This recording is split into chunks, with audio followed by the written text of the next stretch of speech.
Hola a todos y a todas de nuevo. En primer lugar, antes de empezar a explicar en qué consiste la unidad 2, voy a hacer una serie de comentarios sobre la unidad 1 y sobre cómo ha transcurrido esta semana. Lo primero, daros las gracias a los que habéis participado en el foro de presentación, eso me ayuda a ubicaros, a conoceros mejor, y he podido ver a través de este foro y también de las intervenciones que habéis hecho durante la semana que tenéis mucha formación sobre el tema que nos ocupa y que en ese sentido van a surgir aportaciones muy interesantes y que podemos crear debates y polémicas sobre cada una de las cuestiones que planteamos. Por ello os animo no solo a participar en el foro, a escribir vuestro propio mensaje, sino también a leer los mensajes de los demás y contestar, plantearles dudas, etcétera, porque vais a poder obtener y maximizar la información con la que estamos trabajando. A mí ya me han surgido muchas dudas a través de vuestras intervenciones, os las he ido planteando con el objetivo también de generar, como ya decía, más polémica.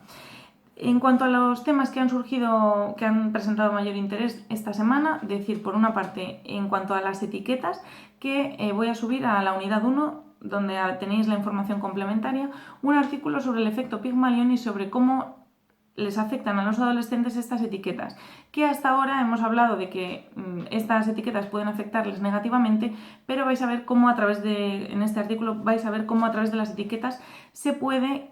influir en la actitud de los adolescentes de una forma positiva. También, por otra parte, ha interesado bastante el por qué los adolescentes están desmotivados y eso no les lleva a cambiar sus actitudes ni tampoco sus conductas. En este sentido, también voy a subir un artículo a la misma unidad 1 sobre el locus de control y el uso de las drogas en los adolescentes. Creo que puede ser muy interesante. Si os interesa ampliar la información sobre estos temas, podéis leerlos y compartir vuestras impresiones, vuestras dudas, por ejemplo, en el foro de dudas o a lo largo del curso cuando consideréis que es relevante. Vamos a pasar así a la unidad 2, en la que los principales objetivos son conocer cuáles son las drogas más utilizadas entre los adolescentes y qué efectos genera esto en efectos físicos, psicológicos, emocionales, etc., ¿no? En este sentido, también vamos a trabajar cómo podemos presentar la información de una forma eficaz para que los adolescentes presten atención a la misma. Os animo a ponerle atención especialmente al consumo del alcohol y a la conducción bajo los efectos de cualquier tipo de sustancia, porque son los dos temas que más nos preocupan según los últimos datos. Como ya os comenté en la primera unidad, va a haber tres tipos de actividades. Por una parte, la actividad obligatoria, que sí que puntúa y es necesaria para poder obtener el certificado al final del curso. Por otra parte, la actividad recomendable, que también es calificable, pero no es necesaria para obtener dicho certificado. Y por último, la actividad opcional, que simplemente será para aquellos que queráis profundizar más en los contenidos de los que estamos trabajando.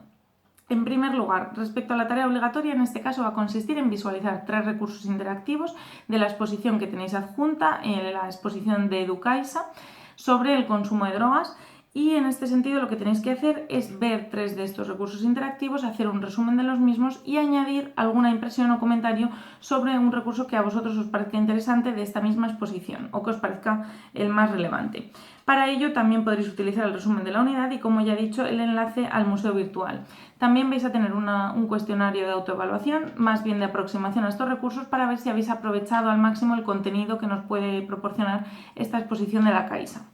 Por otra parte, la tarea recomendable se trata de ver una charla TED en la que se hipotetizan sobre cuáles son los orígenes del consumo y cómo podemos enfrentarnos a ellos. Una vez que la veáis, tendréis que comentar qué os ha parecido en el foro que se adjunta en esa misma unidad y también añadir estrategias, dinámicas, ideas, consejos que le podáis dar a vuestros compañeros sobre cómo presentar toda la información con la que vamos a trabajar en la unidad 2, también en relación con lo que hemos hablado en la unidad 1, para presentar la información de forma que los adolescentes puedan prestar atención a la misma e interesarse por ella. Así que este foro va a ser muy interesante, especialmente para obtener recursos a nivel práctico. Por otra parte, la tarea opcional va a consistir en leer los resúmenes de los últimos estudios, edades y estudios y hacer un comentario sobre estos datos y cuáles se asemejan más a los que hemos conocido nosotros mismos en nuestra realidad, en los telecentros o con nuestros jóvenes. Por último, he añadido un glosario junto con el foro de dudas que va a estar activo hasta el final del curso y que consiste en que cada uno de nosotros incluyamos en ese glosario los términos con los que nos sentimos familiarizados en cuanto a las prácticas de riesgo o a los conceptos que vamos viendo a lo largo del curso. Esto nos va a permitir compartir la información. Tenéis un ejemplo en ese mismo glosario. Como siempre, además, encontraréis al final de la unidad un cuestionario de autoevaluación para que vayáis valorando vuestros propios conocimientos y el avance en los mismos, y también materiales complementarios para ampliar la información. Así que espero que os resulten interesantes todas estas actividades y el material con el que estamos trabajando, y como siempre podréis plantear cualquier duda, sugerencia, impresiones, lo que queráis compartir en el foro de dudas a través de los mensajes privados o a través de los foros. Hasta la próxima semana y mucho ánimo con vuestras actividades.